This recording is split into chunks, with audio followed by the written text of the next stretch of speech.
Welcome to the podcast where relationships, confidence, and determination all converge into an amazing, heartfelt experience. This is Speaking from the Heart. Welcome back to episode number 24 of Speaking from the Heart. Today we have a photographer making her very first appearance on any podcast, and she is the very first photographer that I've had on the show, and I was really excited to be interviewing her because she is a fantastic lady that I got to know, not only on a personal level before the show, but even afterwards, being able to hear her story. We're interviewing Elizabeth Brown. She lives in Boiling Springs, Pennsylvania, very close to where our offices are located with Speaking from the Heart. And she is the owner and operator of BrownHaven Photography, where she started her photography journey in 2016. And although it has been a struggle and also a story worth redeeming, she has been able to go through life and even gone through operating a business with the struggle of math and numbers, which we all have one point or another. I know my fellow business owners would feel that. She used to take photos to make herself feel beautiful, but she also realized it was expensive to get photos done. So her mission for her business is to provide opportunities for those that have low income situations for her clients in order to provide photography. In 2020, she learned that she has Dyscalculia, which is about the struggle with math and numbers, which we talk about in the interview for a little bit. But as somebody that has struggled personally with confidence when it comes to work and being able to overcome imposter syndrome, this was one of my very first guests in which I truly resonated with what her story has been all about. And I know that for all of us, no matter what background you have, no matter what struggle there is something to be learned from this remarkable lady. Let's go to the episode. All right, we have Elizabeth Brown with us. Elizabeth, thanks for speaking from the heart with us today. Well, thanks for having me, Josh. I appreciate it. Absolutely. And I have to say, right before we hit the record button, I let you know that you are setting the trend as being the first photographer on Speaking from the Heart. And that is a coveted honor to have. So congratulations. I'll make sure I'll get you a sticker so that we can pin it onto your chest before you go today. Oh, I will wear it proudly. Awesome. Liz, I already let the audience know about what you do for a living. And my very first question for you is, why did you get started with photography? What made you interested in that? I would go get photos taken of myself. I love the 1950s, so I would dress pinup. And it made me feel amazing to see myself because I'm a big girl. I've been big my whole life and put down for that and shamed for that. But dressing up and seeing myself just how beautiful I am, it was just an incredible feeling. And I wanted to do that for others. I wanted to provide that self-esteem and that self-worth for other people.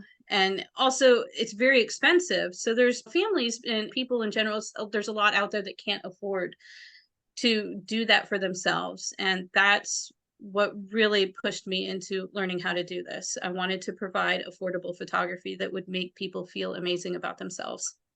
It's funny that you say that because I often see people that want to charge 1,000, 5,000, $10,000 for a photo shoot that might be over a weekend for those higher packages. And it's absolutely insane because I know that there are people that need those for, especially in my business, helping to get their next job or make themselves feel a lot better about themselves because they're lacking self-confidence.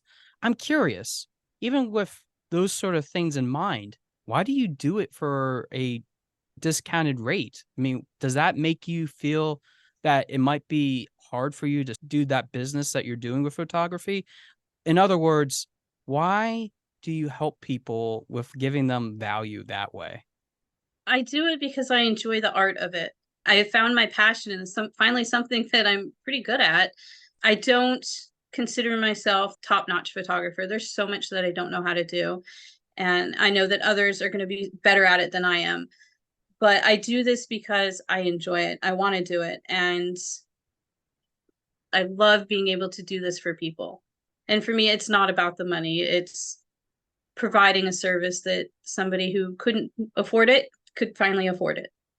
Walk me through this. I'm wondering who has been an influence in your life to allow you to go into an industry like this? Because it's easy enough.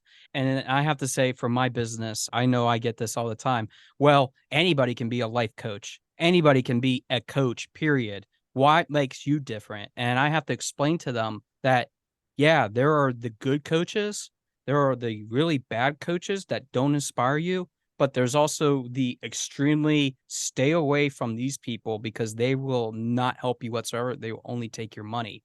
I've had some great influences in my life. Who's been maybe one or two influences to help you get started in photography?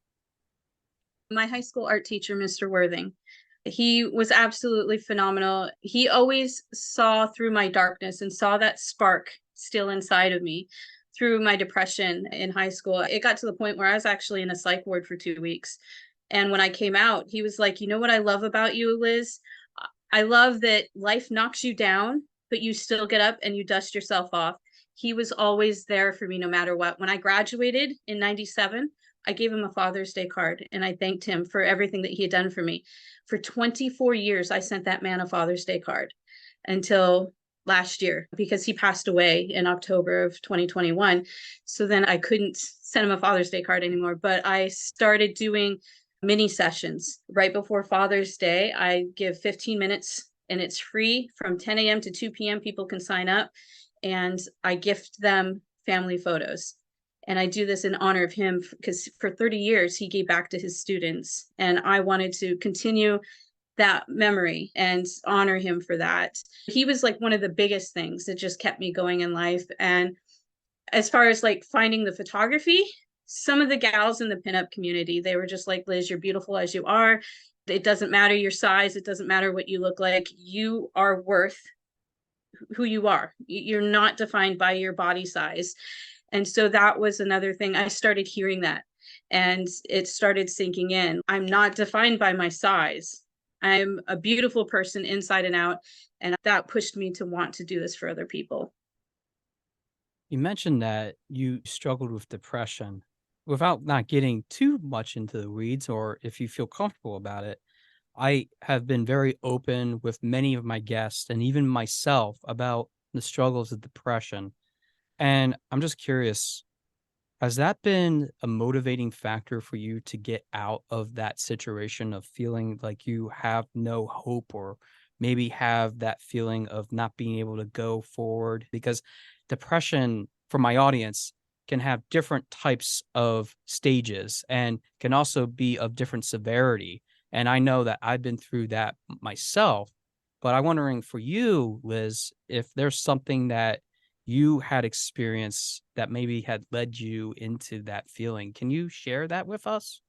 I think the biggest thing is that when I finally saw it, when I finally saw where my struggles were coming from and the pain, when I came out of that, I realized that I don't want others to have to go through that.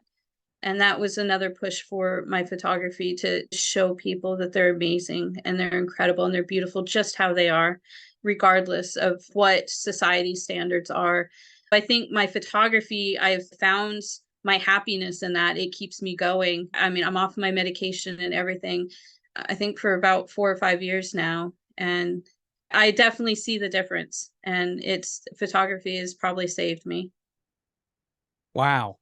I am inspired by you just to hear that, because it often takes a big jump from where you were feeling that maybe there was no hope to, I can do this. I really have that opportunity to share it with others.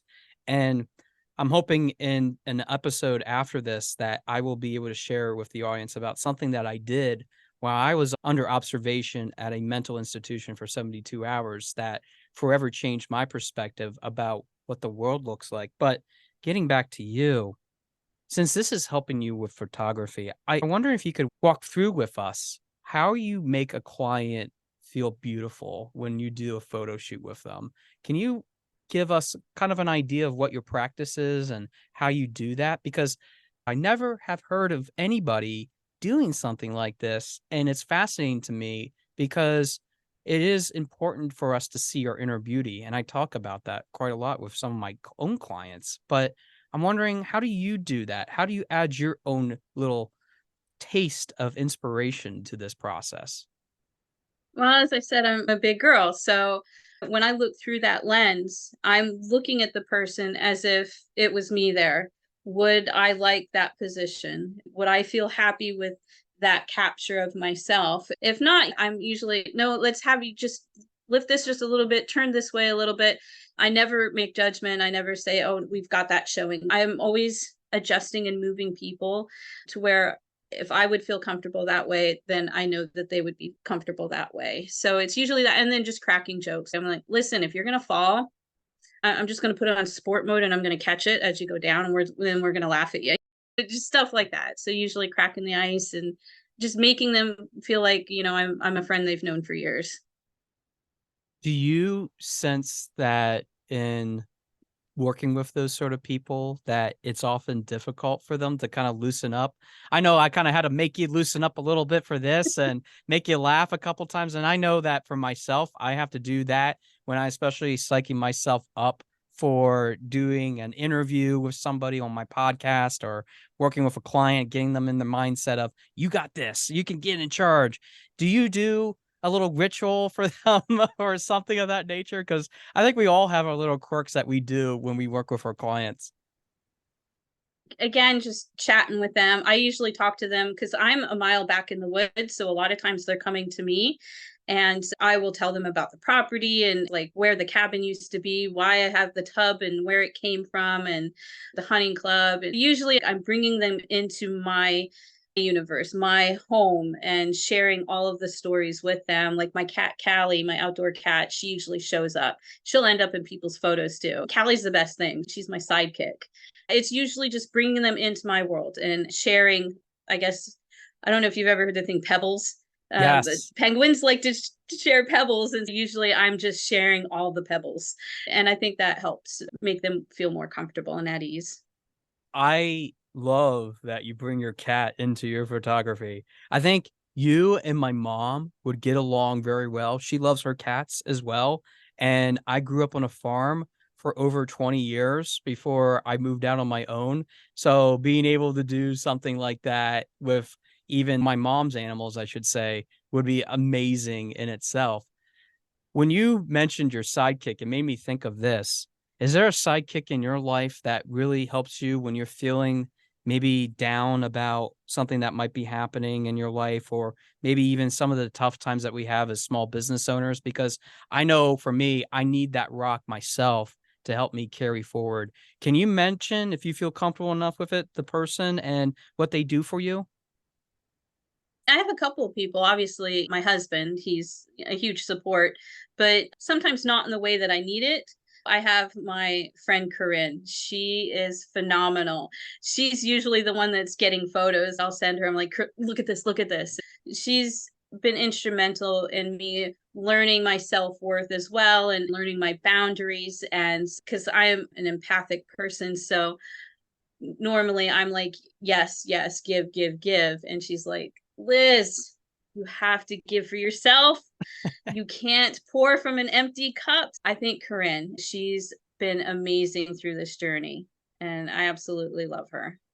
I think we all need that Corinne in our life that allows us to do that and allows us to say, hey, I know that maybe this is probably not the top of your most important things to see from me right now, but I want to share this with you. Can you give me some thoughts on it?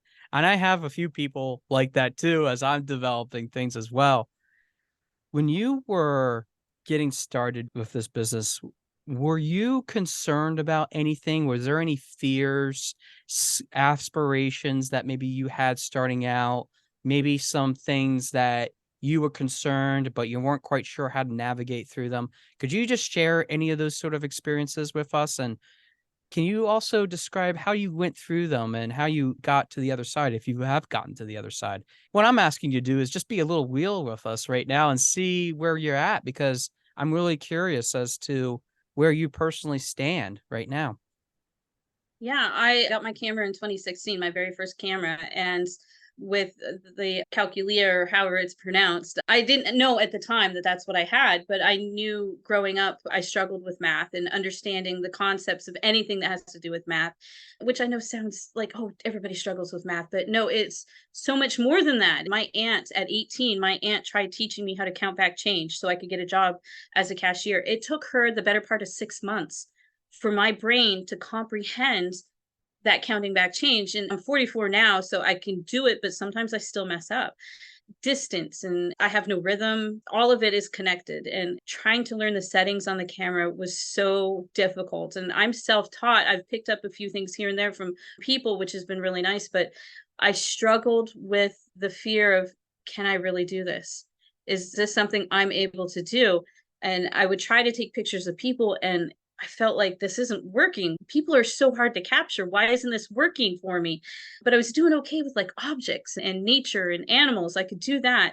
I struggled with that confidence that you had mentioned earlier before we started, this imposter syndrome. And I still deal with that. I still have imposter syndrome because there's a lot that I still don't know how to do. And I can't offer people what maybe some other photographers can offer. I can only do what I'm able to do. If I keep having those clients and that repetition, that's what helps stick it in my brain. I remember how to do things. But if I go for a period of nobody, then sometimes all that kind of slips away because it doesn't stay because of the disability. It was up until a year ago, I actually called myself an aspiring photographer because I was too afraid to call myself a photographer. I now call myself one, but I cringe when people say like, "Oh, I've never had professional photos taken." And I'm like, "I'm not a professional." But then I have my friends say, "Liz, you are a professional. You do phenomenal." And my friends and family, they tell me, "You're incredible. Your work is incredible. Your work is beautiful." Actually, in 2020, when we had the shutdown, I got TikTok. And so I slowly started posting some of my photos on TikTok, and I was having complete strangers tell me, "Liz, this is beautiful. Like, you do really good." And I'm like, "Wait a minute, strangers are telling me this. Maybe I can do this." I'm still on that journey of finding myself and being proud of what I can do. I don't want to overstep those boundaries. I stay humble. I don't like to gloat about what I'm able to do. I've been looking at some of the photos, which is why I haven't been making eye contact with you. And I have to agree with all those people. I find your artwork, your photography to be incredible with what you do. And you're bringing the essence of essentially that moment alive, whether that is through your lens. We are similar in that nature, in that I help people bring the best versions of themselves. That's the mission of my business, Your Speaking Voice, that is really trying to inspire not only this generation, but the next generation that's ahead for being able to do that. And you do it through the visual sense. So that's incredible. I know that you mentioned earlier about not only the things that you've been kind of struggling with, especially with giving yourself identity, specifically the aspiring photographer instead of calling yourself a photographer. Is there a reason why you have done that?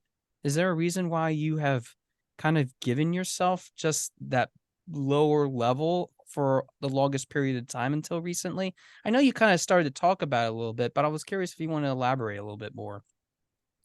A year ago, I finally took that leap and got my LLC. My friend Laura, she does bookings and stuff like that. They actually own a restaurant here in Carlisle. And I was like, "Do you think I could do this?" As a businesswoman yourself, from your perspective, do you think I could do this? Could I actually get my LLC and make my business legit? And she was like, "Liz, absolutely. You are phenomenal." And she helped me with that every step of the way, with everything, with getting everything signed up with the state, getting the licenses and applying. She's been there and even helping me with my taxes. I tried to do it myself this past April to pay my quarterly taxes. And I thought I had it down from the last time we did it. And I get logged in and I'm looking at everything and I'm texting weeping or I'm in tears texting Laura, I'm so sorry to bother you, but I don't remember how to do this. I can't do it. Can you please help me? And she's like, Liz, you're not a bother. It's okay. I went over. I was so close. I actually was really close to having it. And so now I have a better diagram written down to help me remember how to do it for July. So July 1st, it's in my phone. She's like, Liz, you don't have to pay it on the 1st. I said, no, no, no. It's going to get paid on July 1st. I So I know what you mean because I just opened up earlier this year and I had to pay my quarterly taxes for the first time since I opened the small business. Everything was messed up. I had to get my bookkeeper involved. I had to get someone else involved. It was a struggle. Let me tell you, Liz, high five for you for asking for help because I know that I am just as stubborn sometimes. And my listeners know that because I have to defeat what we just talked about earlier, that imposter syndrome of being, yeah, I can do it. I'm good enough. I can be able to do that. So proud of you. Thumbs up. I'm giving you a thumbs up on that. Thank you. I spent my entire childhood was essentially I was written off as unteachable. I had teachers stop looking my way because they were unable to get me to understand how to do those math formulas. 10th grade, I can remember my pre-algebra teacher. He would be like, anybody have any questions? And I'd raise my hand because I have no clue what the heck just happened. And he didn't even look at me anymore. When I learned about my disability in 2020, I cried for like 2 days because then my entire childhood made sense. But even going into adulthood, now things make sense. So instead of being embarrassed that I wasn't able to do it, I know that there's reasons why I'm not able to do it. So I'm finding my strength in not being ashamed to ask for that help, and that it's okay that I need to ask for help. I'm glad I have Laura on my side. For those that have been wondering, what is Liz actually talking about with that disorder? We were trying to pronounce it before we hit the record button, and it has been kind of a struggle for both of us. So this is what I'm going to do. I'm going to try to say it once, but it's going to be in the show notes in case you want to read more about what the disorder is. But it's dyscalculia, dyscalculia, Dyscalculia. For all those that might struggle with that, I'm glad that we got to talk to Liz about this today, especially sharing what some of those things are. Liz, I'm really curious because I've been saying to some of my guests when they share testimonies like this, a couple things. I say that you really have two choices in life when it comes to addressing a lot of things. You can either accept it, mellow in it, and not do anything about it. Or you could take action, grab the bull by the horns, and ride it for all it's worth, knowing that you got something worth sharing. I want you to take a moment, and we have listeners that are inspired by your story. I know they are. What would you say to them that are sitting there thinking, man, I'm really appreciative of what Liz is sharing today. I just don't know how to do this. What's one piece of advice that you would share with them to help them get started? Whether that is maybe starting a business, whether that is just getting off the sofa and doing what they want to do. What would you say to them that would help inspire them to take that first step? I know that it's so scary to think about taking that leap. And honestly, I still have that fear. It's still there, but just do it. Nobody ever told me I can't do this. And that's one of my fears, that other photographers are going to look at my work and be like, why are you doing this? You shouldn't be doing this. That's what's in my head all the time. But I have so many clients that have become friends and repeat clients because they love my work. They love who I am. Just because you have that fear, just put it aside and just give it a go. Just do it. Because if that's what makes you happy, life is short. There's so much ugliness and darkness in this world.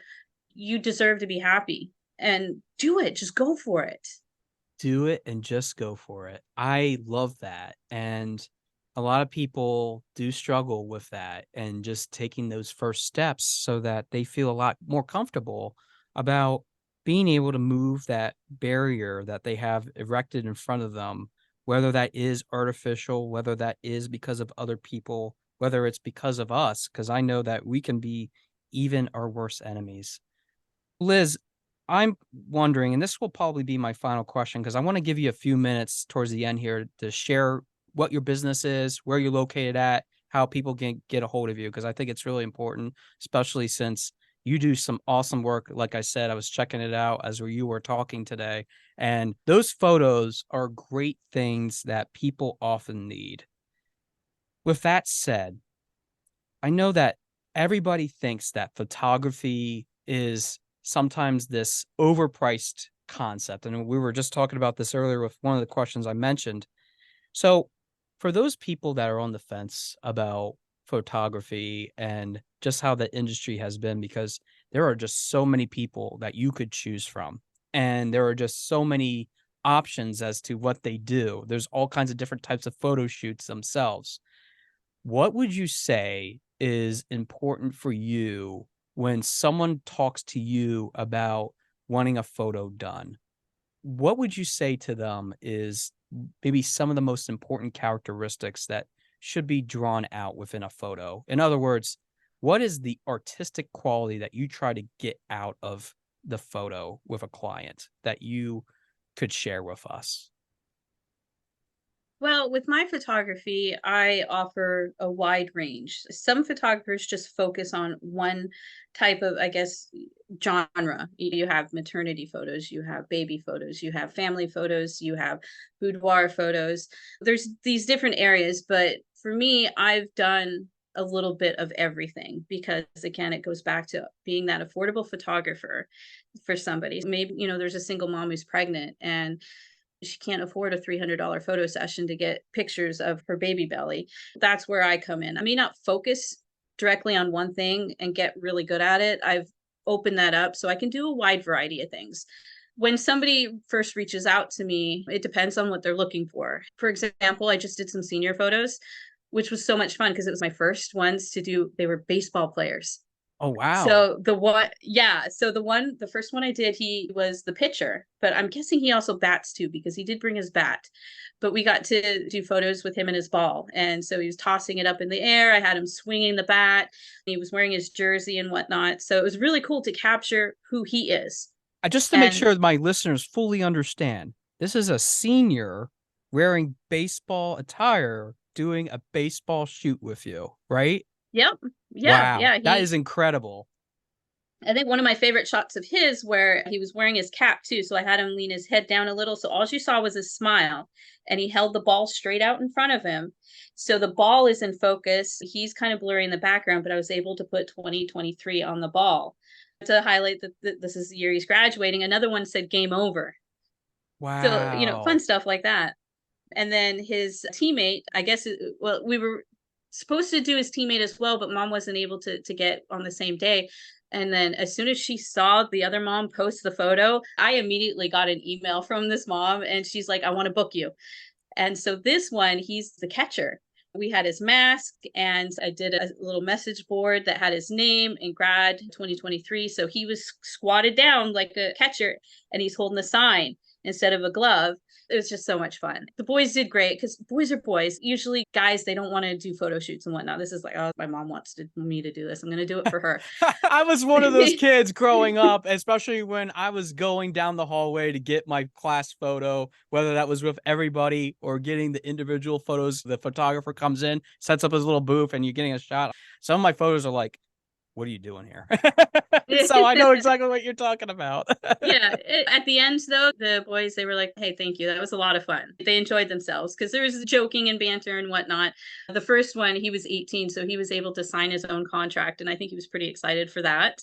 In my contract, it states you're not going to sell your photos for profit. I'm not going to sell them for profit. And mom was like, why would he sell his photos for profit? Where would he do that? I'm like, I don't know. OnlyFans, people like baseball players. And they died laughing. So Good mom point. was like, I was like sitting here thinking, yeah, how would she make a profit? And then when you said that, I was like, oh, yeah, I guess I yeah. didn't think about that one.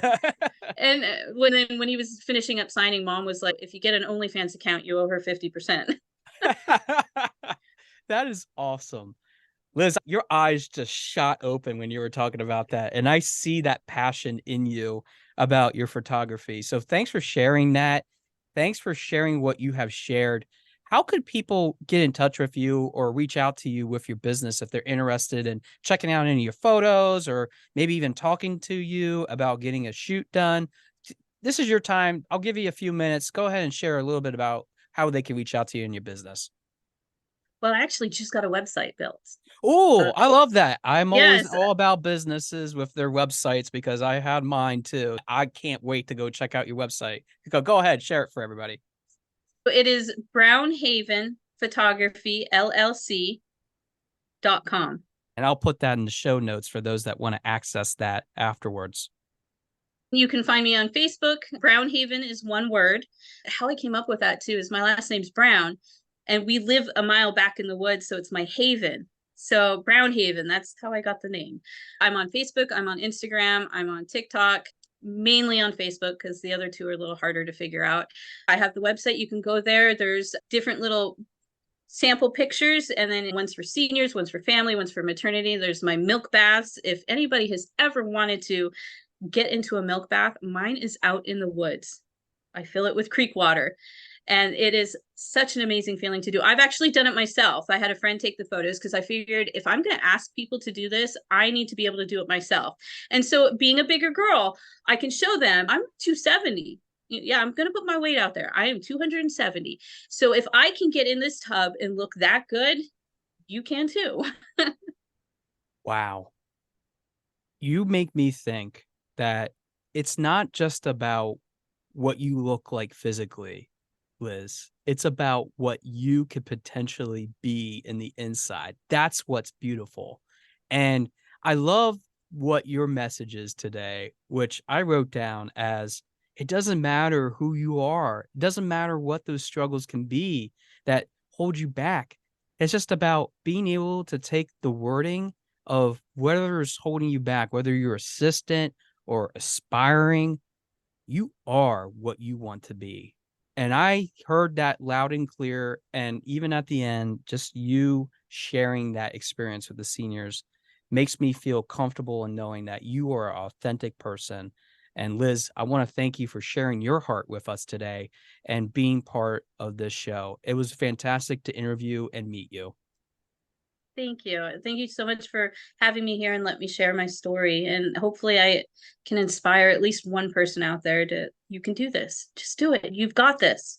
I think that they will be inspired along with being able to take that first step that you've provided to them. So thank you again. Absolutely. Thank you. Again, I want to thank Liz for being part of Speaking from the Heart with us because she was somebody that reached out to me after I solicited for a lot of people to help me out with getting started with this podcast. And she was one of the very first that honestly took the call of help and was able to drop everything and have a productive, thoughtful, long conversation about her fears with even doing this and even being part of this show. Liz, when you're listening to this, thanks so much for being part of it. You did awesome. Speaking of awesome, isn't it awesome that we often have people that are pushing themselves to help others? Aren't we really impressed when we have people that are able to provide comfort and joy and inspiration simply through a photograph that can be taken of each other or even of ourselves, and doing it in such an artful sort of way? And I got to know her so well through this interview, speaking about her friend Corinne and speaking about her teacher of inspiration, Mr. Worthing, that I felt like this was one of those episodes that I might go a little bit longer on in talking about what some of the things that she had said. So bear with me, folks that have been listening for a while now, about this awesome interview, because there's so much that I really want to take away about how we can change our mindsets simply by overcoming what are some of the things that might be holding us back. I love that Liz was not afraid of going into some of the things that held her back from being a business owner. I think for all of us, we have a struggle of thinking that we need to have a certain amount of money with a certain number of people over a certain amount of time in order to do all these awesome things that we're trying to do. Well, I'm here to tell you, you're wrong. You don't need all of those things necessarily to start out.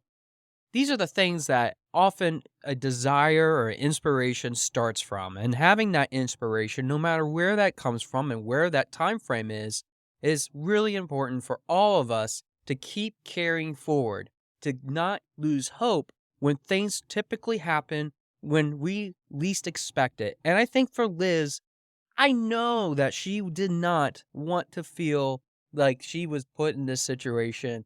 I think that she wanted to overcome so many different things, but having that role model makes a big difference in how we develop and essentially create the best version of ourselves. There's no question about it. It doesn't matter when that happens, though. And that's what I love about the fact that even though she was going through school and going through some of the things that were being often teased, in which she talked about her depression, she talked about the struggles with her life.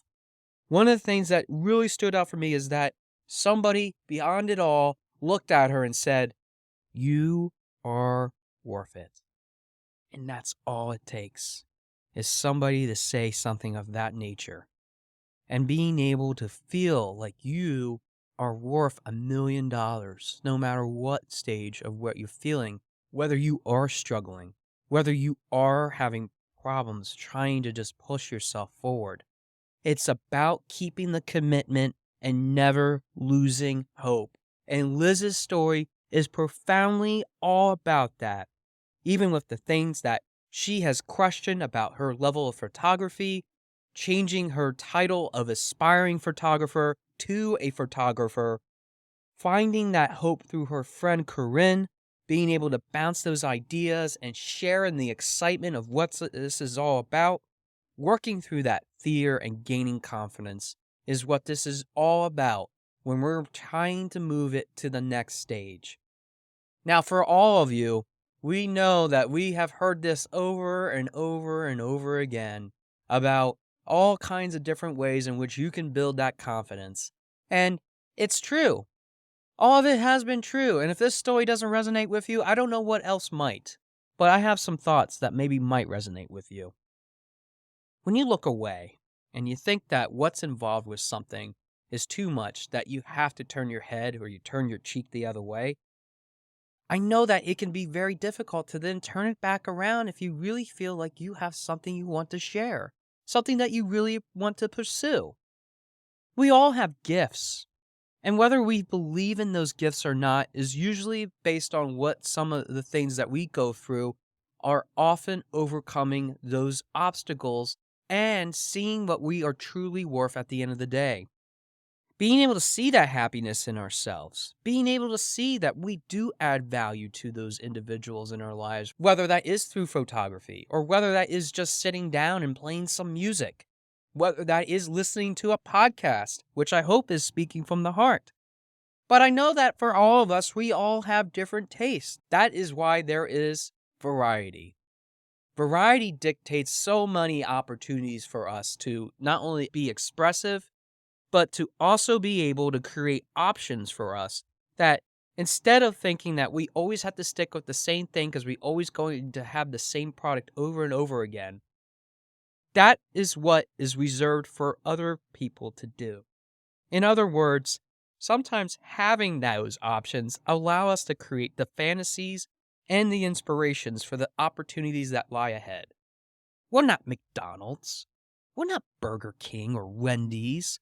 We're not Popeyes. We're not Chick-fil-A. We're not these local pizza shops that do the same thing, and you know that there's like 5, 10, 15 of them all across the places where you live. I get it. Those are the things that we often rely on.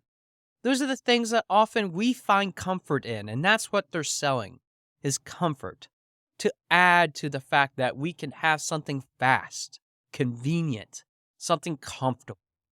That's what the whole business model is about, and that's why they try so desperately that no matter where you're at in the world, it all makes a big difference in how we create some of that opportunity for us to be consistent. And that is what those corporations do. But Liz is not a corporation. She's a human being. It makes me really happy to know that as we were wrapping up our conversation before she left, because she visited my office to do the recording, we had a long discussion about what the importance is as it relates to having relationships with people, building that confidence to keep going forward, and also have determination, where determination is the will to move forward and do what is impossible become the possible. She mentioned about Mr. Worthing. She mentioned about her friend Corinne. She mentioned about her husband. She mentioned about all these people that surrounded her. While she also mentioned about the people that did surround her to do something more negative.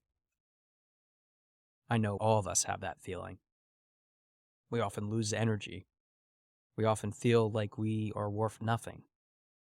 We often sometimes feel that maybe we shouldn't be doing what we're supposed to be doing, what our calling is in our life, because other people have already picked up on that. I've been there. I've been there too many times, walking down that boulevard of broken dreams, just like the famous song of Green Day has said. But Liz decided that she didn't want to walk down that path anymore. She decided that she wanted to create that value, not only for herself by taking those photographs of herself and doing the things that she's doing for her business and for others, but she's doing it for her clients. She's envisioning what the future could be if we would be able to buck the trend. In episode number 6, I talked to someone by the name of Noah Snyder who's doing the same thing, bucking that trend. Instead of thinking that it's all about value, let's add value by jacking up the price, giving people what they truly deserve in the gym experience. And he's absolutely turning the fitness industry literally upside down. Liz is in a different place in her life, but the principle is still the same. Those photographers that cost $5, $10, $15, $20,000, I get you and I hear you. It might cost that much, but think of this.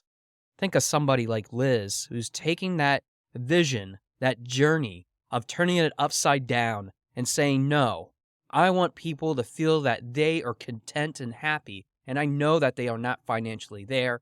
That's why I will work with them, and I will give them the same level of experience, just like they would get anywhere else. Liz mentioned to me after the interview, too, that she was feeling not confident about even some of the technical skills that she has to do her business. And I think that we all are very lacking when it comes to that.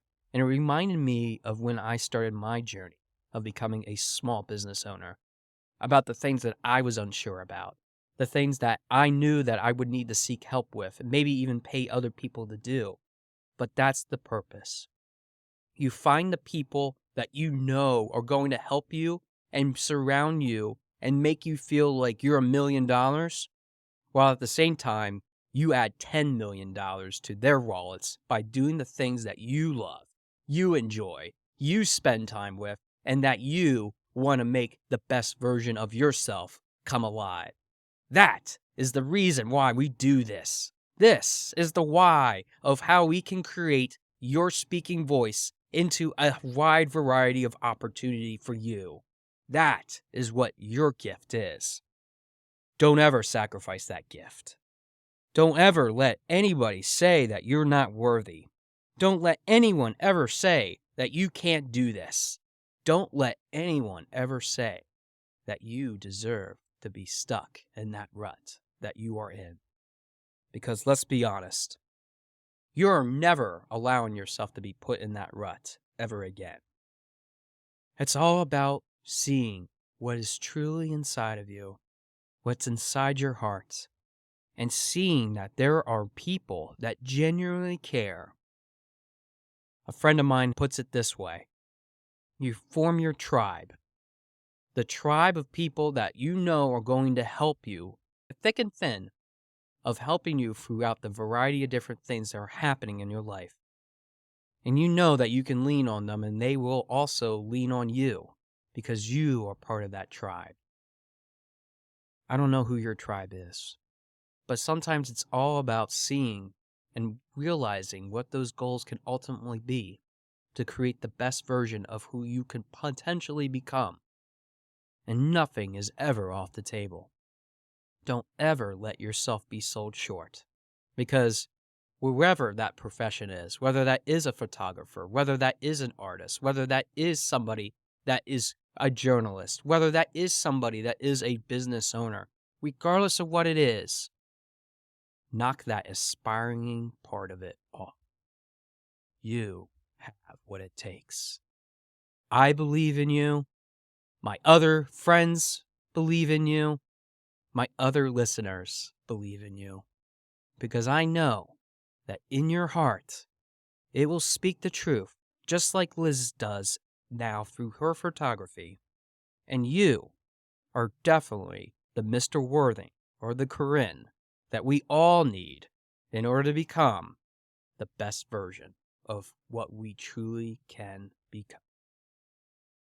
Thanks for listening to episode number 24 of Speaking from the Heart, and I look forward to hearing from your heart very soon. Thanks for listening. For more information about our podcast and future shows, search for Speaking from the Heart to subscribe and be notified wherever you listen to your podcasts. Visit us at www.yourspeakingvoice.biz for more information about potential services that can help you create the best version of yourself. See you next time.